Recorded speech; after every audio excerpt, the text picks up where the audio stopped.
ಸ್ನೇಹಿತರೆ ನಮಸ್ಕಾರ. ಇಂದಿನ ಸಂಪೂರ್ಣ ಮಹಾಭಾರತದ ಕಥೆಗಳ ಧ್ವನಿಸುರುಳಿಯಲ್ಲಿ ಪಾರ್ಥನ ಶೌರ್ಯಾತಿಶಯ, ದುರ್ಯೋಧನನ ಕೋಪಾವೇಶದ ನುಡಿಗಳನ್ನು ಕೇಳಿ ಸೇನೆ ಸಜ್ಜಾಯಿತು. ನರನಲ್ಲಿ ಸಂಗರಕ್ಕೋಸ್ಕರ ವೀರಕರ್ಣ, ದ್ರೋಣ, ಗೌತಮ, ಅಶ್ವತ್ಥಾಮ, ಶಕುನಿ ಅತಿರಥರು ಮಹಾರಥರು ಕಲೆತರು. ಭೀಷ್ಮಾಚಾರ್ಯರು ಸೈನ್ಯಕ್ಕೆ ಉತ್ಸಾಹಪೂರ್ವಕ ಕಾದಾಡುವಂತೆ ಆದೇಶವನ್ನಿತ್ತರು.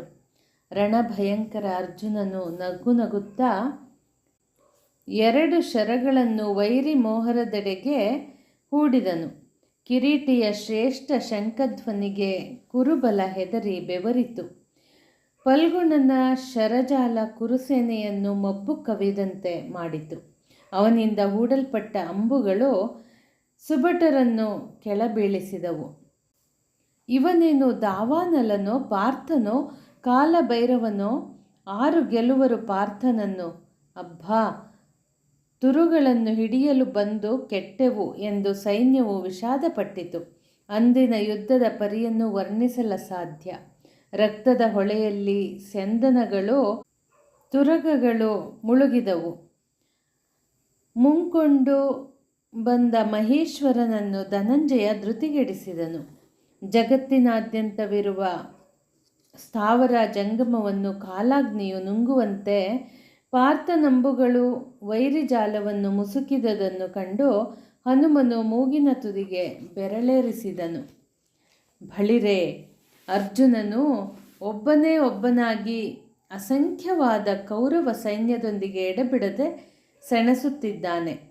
ಈತನು ಯಾವ ತೆರನಾದ ಬಿಲ್ಲಾಳು, ಆವ ರೀತಿಯ ಹಸ್ತಲಾಘವ, ಯುದ್ಧ ಚಮತ್ಕೃತಿ, ಶರಸಂಧಾನ. ಈತನಿಗೆ ರಣಕಣವು ವಿನೋದದ ವಿಹಾರ ಭೂಮಿಯಾಗಿದೆ. ಈ ರೀತಿ ಶೌರ್ಯವನ್ನು ನಾನು ತ್ರಿಜಗದಲ್ಲಣನಾದ ರಾವಣನಲ್ಲಿಯೂ ಕಾಣಲಿಲ್ಲ. ಇಂದ್ರನನ್ನು ಬಗ್ಗಿಸಿದ ಮೇಘನಾದದಲ್ಲಿ ಇರಲಿಲ್ಲ. ಹೆಚ್ಚೇಕೆ ರಘುವಂಶ ಜಾತರಾದ ರಾಮ ಲಕ್ಷ್ಮಣರನ್ನೂ ಸರಿದೂಗಿಸಬಲ್ಲನೋ ಏನೋ? ಎಂತಹ ಧನುರ್ವಿದ್ಯಾ ಮಹಿಮೆ! ಬಾಪುದೇ ಹೌದು, ಅರ್ಜುನನು ಯುಧಿಷ್ಠಿರನ ಪ್ರೇಮದ ಮನದಾನೆಯೇ ಸರಿ. ಪಾರ್ಥನ ಬಾಣಗಳ ಪ್ರವಾಹಕ್ಕೆ ಕುರುಸೇನೆ ಹೆದರಿ ಅಸ್ತವ್ಯಸ್ತವಾಯಿತು. ಧಾರ್ತರಾಷ್ಟ್ರನು ಮೆಲ್ಲನೆ ಹಿಂದೆ ಸರಿದನು.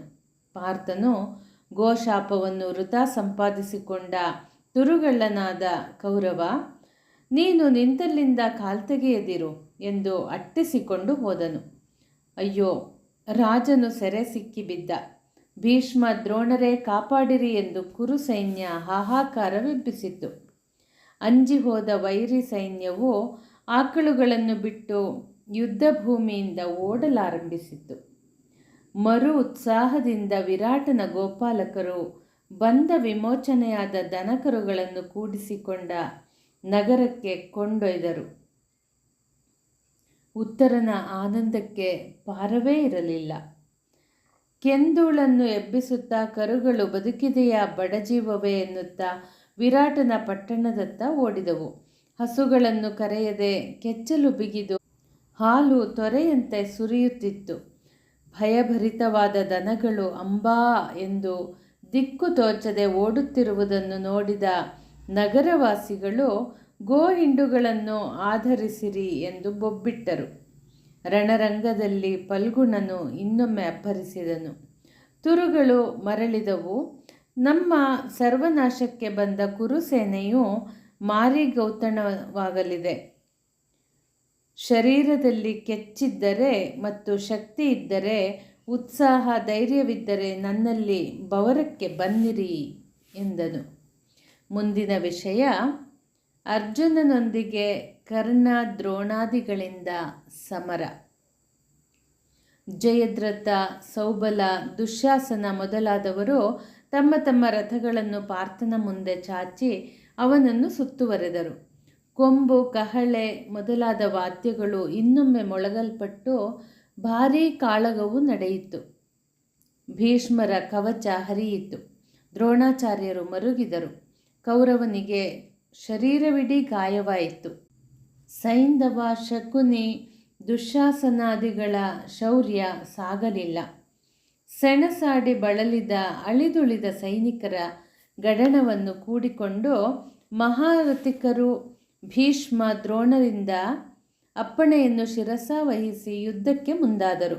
ಕರ್ಣಾರ್ಜುನರು ಒಬ್ಬರನ್ನೊಬ್ಬರು ಮೂದಲಿಸಿಕೊಂಡರು. ವೀರನಾದ ಕರ್ಣನು ತನ್ನಲ್ಲಿರುವ ಅಂಬಿದಂಬುದಿಯನ್ನು ತುಳುಕಾಡಿಸುತ್ತಾ, ಪಾರ್ಥ, ತಾತ್ಕಾಲಿಕವಾಗಿ ನೀನು ಮೇಲುಗೈ ಆಗಿದ್ದೆಯೆಂದು ಉಬ್ಬಬೇಡ. ಚಾಪವಿದ್ಯಾ ಬಾಳನೇತ್ರನ ಗರಡಿಯಲ್ಲಿ ವಿದ್ಯೆಯನ್ನು ಸಂಪಾದಿಸಿಕೊಂಡ ಜಂಬಬೇಡ ಎಂದು ಬಾಣ ಪ್ರಯೋಗಿಸಿದನು.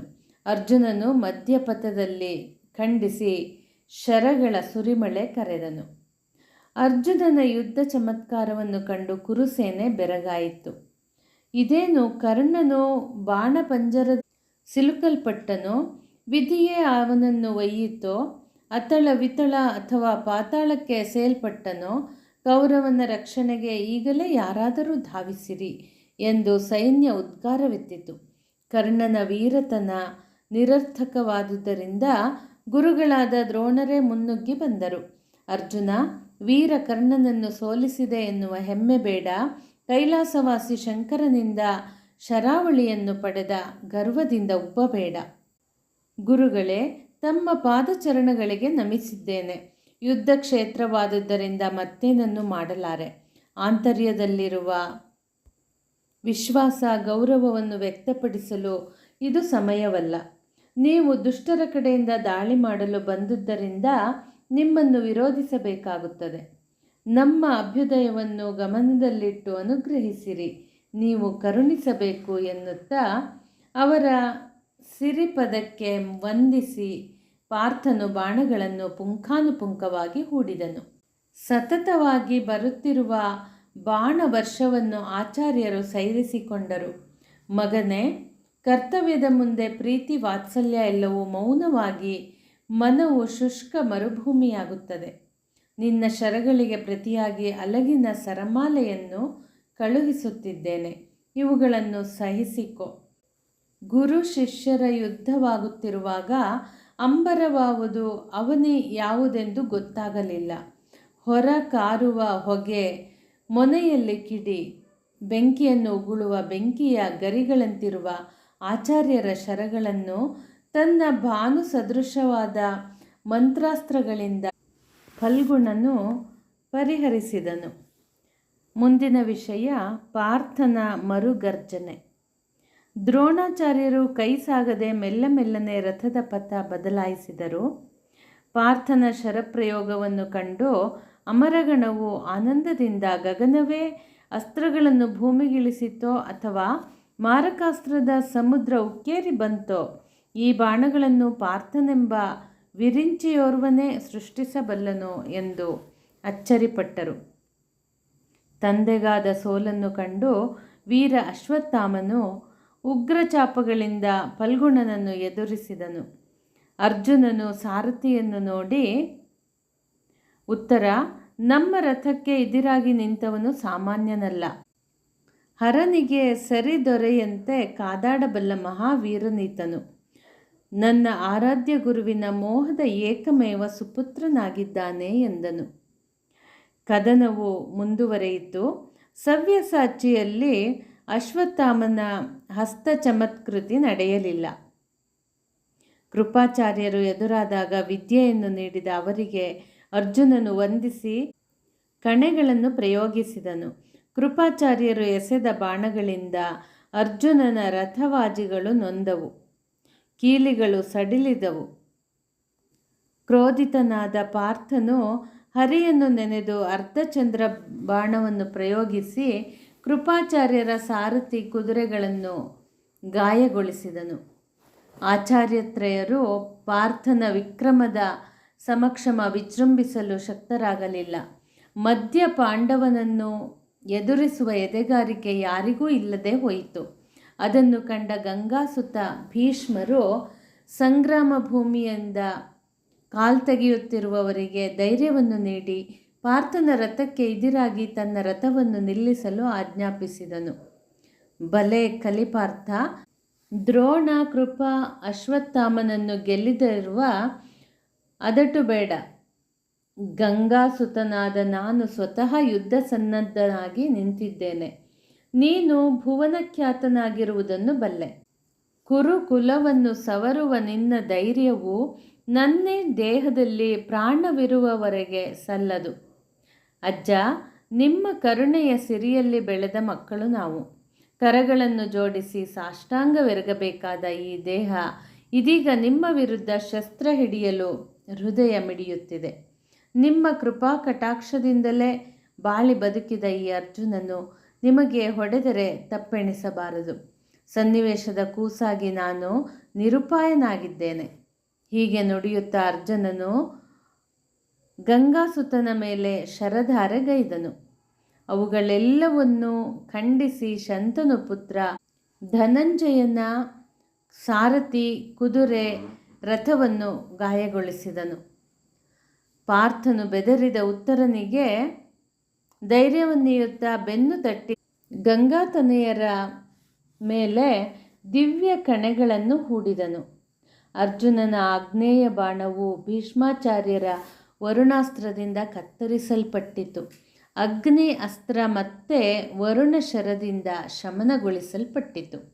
ಆ ರಣಧೀರ ಪಾರ್ಥನಲ್ಲಿ ಭೀಷ್ಮರಲ್ಲದೆ ಮತ್ತಾರು ಕಾದಲು ಸಾಧ್ಯ? ದೇವತೆಗಳು ಆ ಇಬ್ಬರ ಶೌರ್ಯವನ್ನು ಒಂದೇ ಸಮನೆ ಪ್ರಶಂಸಿಸಿದರು. ಅಜ್ಜ, ವೀರ ಭಾರ್ಗವನು ಕಾರ್ತ್ಯ ವೀರ್ಯಾರ್ಜುನನ ಸಹಸ್ರ ತೋಳುಗಳನ್ನು ಸೀಳಿದ್ದಾನಂತೆ. ಅವನು 21 ಧರೆಯಲ್ಲಿರುವ ಕ್ಷಾತ್ರೇಯರನ್ನು ಸವರಿದ್ದನು. ಅಂತಹ ಅತಿಬಲನನ್ನು ನೀವು ಯುದ್ಧದಲ್ಲಿ ಸಾಕು ಬೇಕೆನಿಸುವಂತೆ ಮಾಡುವವರಿದ್ದೀರಿ. ನಿಮ್ಮ ಮುಂದೆ ನಾನು ಗಣನೆಗೆ ಬರಲು ಅರ್ಹನಲ್ಲವಾದರೂ ಇಂದು ವಿಜಯಿಯಾಗುತ್ತೇನೆ. ಅವರೊಡನೆ ಕಾದುವಾಗ ನಿಮ್ಮಲ್ಲಿ ತನ್ನ ವಂಶಜನೆಂಬ ವಾತ್ಸಲ್ಯವಿರಲಿಲ್ಲ. ನನ್ನ ಮೇಲೆ ಹೂಡುವ ನಿಮ್ಮ ಪ್ರತಿ ಬಾಣವು ಮೊಮ್ಮಗನೆನ್ನುವ ಮಮತೆಯಿಂದ ಹೂಡಿರುವುದರಿಂದ ನನ್ನನ್ನು ಕೊಲ್ಲುವಷ್ಟು ಈ ಶರಗಳು ತೀಕ್ಷ್ಣವಾಗಲಾರವು. ಆಚಾರ್ಯ ಭೀಷ್ಮರು ಪುನಃ ಒಡ್ಡಿದ 5 ಅಂಬುಗಳನ್ನು ಪಾರ್ಥನು ಖಂಡಿಸಿ ಆಚಾರ್ಯರ ಶಿರಸ್ಸನ್ನು, ಶರೀರವನ್ನು ತೀಕ್ಷ್ಣವಾದ ಕಣೆಗಳಿಂದ ಮುಚ್ಚಿದನು. ಮೈ ಜೊಂಪಿಸಿ ತರಹರಿಸಲಾರದೆ ಕುರುಕುಲದೀಪಕರು ರಥದಲ್ಲಿ ಒರಗಿದರು. ಅರೆರೆ, ಇದೇನಿದು? ಭೀಷ್ಮರು ಸೋಲದವಡೆಯಲ್ಲಿ ಅಡಗಿದರೆ ಏನಿದು ಆಶ್ಚರ್ಯ? ಅರ್ಜುನನನ್ನು ಅರೆಕ್ಷಣದಲ್ಲಿ ಮುಗಿಸುತ್ತೇನೆ ಎಂದು ಧೃತರಾಷ್ಟ್ರಸುತನು ಮುನ್ನುಗ್ಗಿದಾಗ ರಣಕಹಳೆಗಳು ಮೊಳಗಲ್ಪಟ್ಟವು. ಕುರು ಸೈನ್ಯವು ಕೌರವನನ್ನು ಹೊಗಳಿತು. ಮುಂದಿನ ವಿಷಯ ಸಂಮೋಹನಾಸ್ತ್ರ ಪ್ರಯೋಗ. ಕೌರವನ ಕಣ್ಣುಗಳ ಸನ್ನೆಯಿಂದಲೇ ಸೈನ್ಯ ಮುನ್ನಡೆಯಿತು. ಭೈರವನಂತೆ ಸುಯೋಧನನು ಆಕ್ರಮಿಸಿ, ಅರ್ಜುನ, ಇಂದಿನ ಕದನದಲ್ಲಿ ಜಯಿಸಿರುವ ಗರ್ವ ಬೇಡ. ಪಾರ್ಥನ ವಿಕ್ರಮವನ್ನು ನಾನು ಅಳೆದಷ್ಟು ನೀನೀಗ ಹೊಡೆದೋಡಿಸಿದ ವಿಪ್ರರಾಗಲಿ ಆಚಾರ್ಯರಾಗಲಿ ಅಜ್ಜನಾಗಲಿ ಮಾಡಿಲ್ಲ. ನಿಮ್ಮನ್ನು ಪುನಃ ವಿಪಿನ ಕೊಟ್ಟುವುದೊಂದೇ ನನ್ನ ಉದ್ದೇಶವಾಗಿದೆ.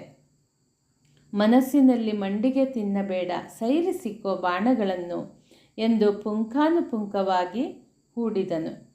ಗುರುಪತಿ, ನನ್ನ ಅಣ್ಣನಂತಹ ತೇಜೋಭರಿತ ರವಿಯ ಸಮಕ್ಷಮ ಮಿಣುಕು ಹುಳದ ಯೋಗ್ಯತೆಯೂ ಇಲ್ಲದ ನೀನು ನನಗೆ ಸರಿಸಾಟಿಯೇ ಅಲ್ಲ. ಅಗ್ರಜನ ಧರ್ಮಭೀರುತ್ವವನ್ನು ದುರುಪಯೋಗ ಮಾಡಿಕೊಂಡೆ. ನೆನಪಿರಲಿ, ನಮ್ಮ ವನವಾಸದ ಅವಧಿ ಮುಗಿಯುವುದರೊಂದಿಗೆ ನಿನ್ನ ಆಯುಷ್ಯದ ಅವಧಿಯೂ ಮುಗಿಯಲಿದೆ. ಅರ್ಜುನ, ಬರಿದೆ ಗಳಹಬೇಡ. ಗರುಡನ ಗೂಡಿಗೆ ಹಾವು ಒಳ ಪ್ರವೇಶಿಸಿ ಬದುಕಬಲ್ಲದೆ ನಿಮ್ಮೈವರ ತಲೆಯನ್ನು ಬಲಿಯಾಗಿ ಕೊಡುತ್ತೇನೆ ಎಂದು ಶರಾವಳಿಗಳನ್ನು ಎಸೆದನು. ರಾಜ, ಆಗಸದಲ್ಲಿ ಸ್ವಚ್ಛಂದವಾಗಿ ಹಾರಬೇಕೆನ್ನುವ ಗರುಡನ ರೆಕ್ಕೆಗಳನ್ನು ಕತ್ತರಿಸಿದರೆ ಮತ್ತೆಲ್ಲಿ ಹಾರಬಹುದು? ಶಕ್ತಿ ಇದ್ದರೆ ತಡೆದುಕೋ ಎಂದು ಫಲ್ಗುಣನು ನಿಶಿತಾಸ್ತ್ರಗಳನ್ನು ಹೂಡಿದನು.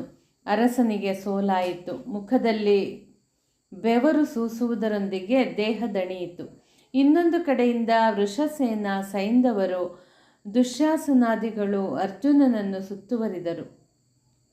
ಉತ್ತರನಿಗೆ ಏನೂ ಅರ್ಥವಾಗದೆ ಮುಖ ಒಣಗಿತು. ರಣ ಪ್ರಮುಖರು ಸೋಲನ್ನಪ್ಪಿದರೂ ಕುರುಸೇನೆ ಪ್ರಳಯ ಕಾಲದಲ್ಲಿ ಉಬ್ಬಿ ಬರುವ ಮಹೋದಧಿಯಂತೆ ತೋರಿತು. ಆದರೆ ತಿಮಿರದ ರಾಶಿಯು ಸೂರ್ಯನನ್ನೇನು ಮಾಡಬಲ್ಲದು? ಬಾಲಕರಿಗೆ ಕ್ರೀಡೆಯಂತೆ ಅರ್ಜುನನಿಗೆ ಯುದ್ಧವು ಅತಿ ಪ್ರಿಯವಾದ ಪಂದ್ಯಾಟವಾಗಿದೆ. ಅರೆ ಕ್ಷಣದಲ್ಲಿ ದುಷ್ಟರ ಅದಟವನ್ನು ನಿಲ್ಲಿಸುವ ಉದ್ದೇಶದಿಂದ ಸಂಮೋಹನಾಸ್ತ್ರವನ್ನು ಪ್ರಯೋಗಿಸಿದುದರಿಂದ ಸೇನಾ ವಾರಿಧಿಯ ಆರ್ಭಟವು ಸ್ತಬ್ಧವಾಯಿತು. ಅಬ್ಬಬ್ಬ, ಏನಾಶ್ಚರ್ಯ! ರಾವುತರು ನಿದ್ರಾಮಗ್ನರಾದರು. ಆನೆಗಳು ಮೈಮರೆತು ಒರಗಿದವು. ಸೈನಿಕರು ಧರಾತಳದ ಮೇಲೆ ಬಿದ್ದು ಕರಗಳಿಂದ ಬಿಲ್ಲುಗಳು ಜಾರಿದವು. ಕೈದುಗಳು ಸಡಲಿ ಬೆನ್ನಿನಲ್ಲಿರುವ ಬತ್ತಳಿಕೆಗಳು ಜಾರಿದವು. ದ್ರೋಣ, ಅಶ್ವತ್ಥಾಮ, ಕರ್ಣ, ದುರ್ಯೋಧನ, ಸೈಂಧವರೆಲ್ಲರೂ ಮೈಮರೆತರು. ಇಷ್ಟಾದರೂ ಗಂಗಾತನಯನೊಬ್ಬರಿಗೆ ನಿದ್ರೆಯ ಸೋಂಕು ತಗಲಿರಲಿಲ್ಲ. ಅಮರರು ಆಕಾಶಪಥದಲ್ಲಿ ನಿಂತ ಅರ್ಜುನನ ಮೇಲೆ ಪುಷ್ಪವೃಷ್ಟಿಗೈದರು. ಯುದ್ಧ ಸಂಸ್ಕೃತಿಯನ್ನು ಅರಿತಿದ್ದ ಅರ್ಜುನನು ರಥದಿಂದ ಕೆಳಗಿಳಿದು ಹೊರಗಿದ್ದ ಗುರುಗಳ ಚರಣ ಕಮಲಗಳಿಗೆ ವಂದಿಸಿ ತಪ್ಪನ್ನು ಮನ್ನಿಸಲು ಪ್ರಾರ್ಥಿಸಿಕೊಂಡು ಭೀಷ್ಮರಿಗೆ ಎರಗಿದನು. ಅರ್ಜುನನ ಆಜ್ಞೆ ಪ್ರಕಾರ ಉತ್ತರ ಕುಮಾರನು ದುರ್ಯೋಧನನ ರಾಜ್ಯೋಚಿತ ವೇಷಭೂಷಣಗಳನ್ನು, ಕರ್ಣನ ಕಿರೀಟವನ್ನು, ದುಶ್ಯಾಸನನ ಶಿರೋರತ್ನವನ್ನು ಸಂಗ್ರಹಿಸಿದನು. ಪಾರ್ಥನು ಅಖಿಲ ರಾಯರಿಗೆ ಸೋಲಿನ ಗರಳವನ್ನು ಕುಡಿಸಿ ಮತ್ಸ್ಯನಗರಕ್ಕೆ ಜಯಭೇರಿಯೊಂದಿಗೆ ಹೊರಟನು.